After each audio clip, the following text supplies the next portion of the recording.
السلام عليكم. اليوم في حلويات ومملحات ريما عندي لكم وصفة فطائر خفيفة وبنينة وظريفة. تحضريها الدقيقة التالية. تابعوا معي مباشرة الوصفة وطريقة التحضير. واش عندي في المكونات؟ عندي كاس حليب، كاس تاع 250 مليلتر حليب عادي معناها بارد، نصف كأس زيت، 4 حبات بيض، ملعقة صغيرة ملح وفلفل أسود، حبة طماطم مقطعة مكعبات رقيقة، حبة بصل قليتها بشوية زيت، ملح، فلفل كحل، عندي زيتون، عندي قزبر أو معدنوس، وعندي فيونداشي أيضا قليته بشوية زيت وملح وفلفل أسود، عندي جبن مثلثات وفرomage ساندويش اللي هو الفرماج تاع التزيين، عندي كأسين فرينة أو طحين، وعندي وحدة خميرة الحلويات. نبدأ في الكيفية مباشرة.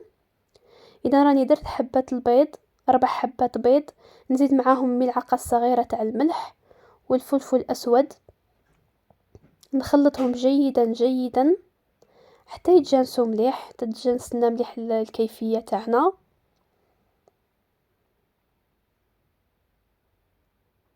بهذه الطريقة.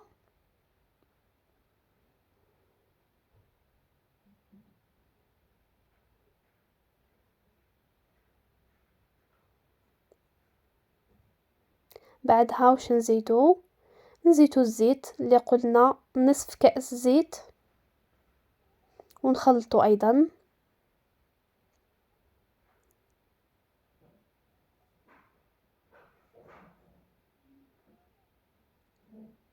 بعدها نزيدو الحليب اللي قلنا كأس حليب، كأس تاع 250 مليلتر، ونحاولوا ندخلوا كامل المكونات جيدا باش يتجانسوا لنا. وبعدها نخلو ولا نغربلو الفرينة.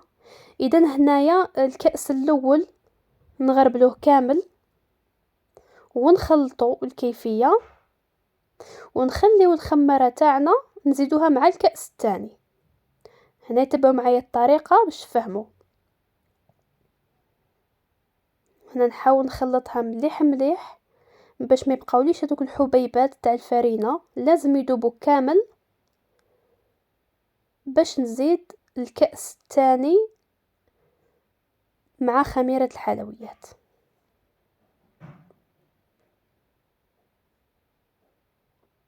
وهنا راني زدت الكأس الثاني، وفي نفس الوقت زدت معاه الباكي تاع لاليفور تاع الخمارة، وراني نغربلهم مع بعض بهذه الطريقة. فوالا.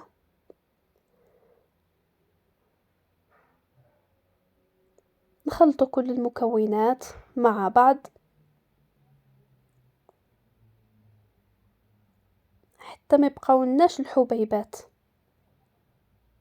والقوام تاعه غادي نشوفوه كما الكيك، معناها تقريبا القوام تاع الكيك. نحاولوا نرجعوا الخليط ليس، ونضيفوا باقي المكونات الأخرى. وهنا المكونات بطبيعة الحال هي مكونات اختيارية، معناها حسب الرغبة، كل وحدة واش متوفر عندها في البيت.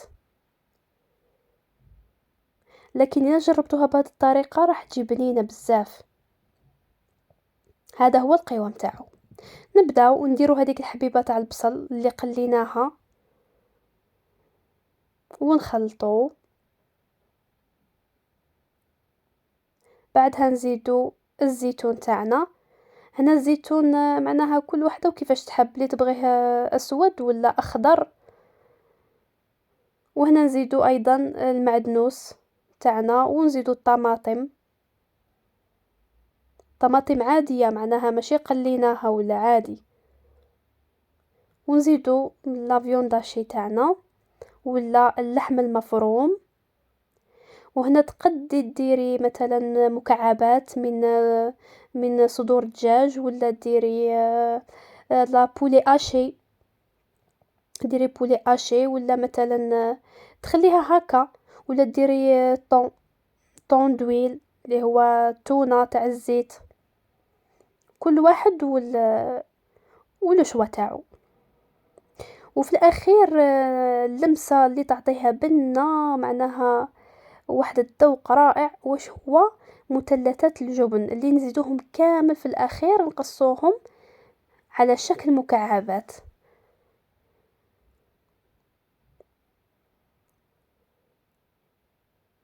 بهذه الطريقة.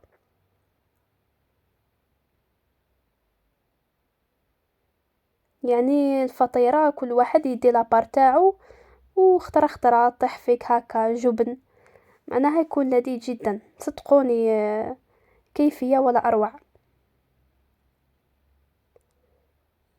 وهنايا راني نخلط كل الكمية تاعنا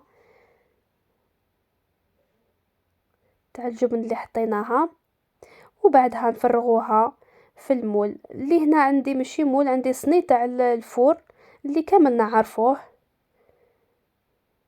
درت له بابي كويسون بهذه الطريقة او ورق الطهي، وراني نسرحه كامل في البلا تاعي.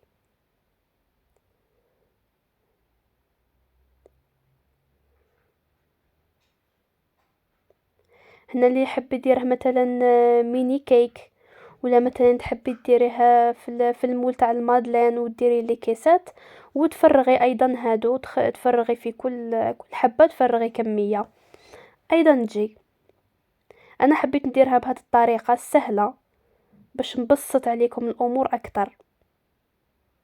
وفي الاخير هنايا اذا كان عندك جبن مبشور ديري جبن مبشور، سينو ديري هاد الجبن اللي هو فخوماج ساندويش. انا كان هذا عندي متوفر عندي في المنزل، استعملته هو. لكن اذا عندك الجبن المبشور يكون احسن.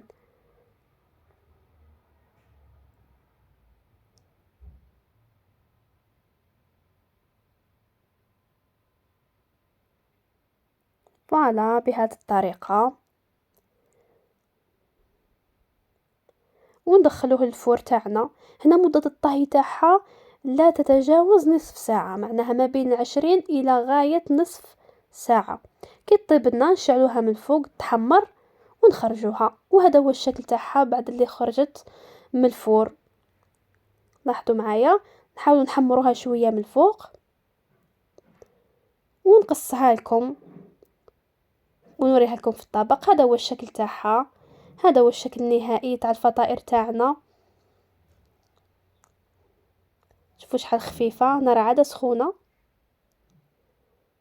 يعني. ونقدو نعتبروها وجبة متكاملة، يعني فيها خضر، فيها فرماج، فيها اللحم المفروم، يعني متكاملة وفي نفس الوقت يعني بنينة. راني نحاول نقسم معكم حبة للمصداقية.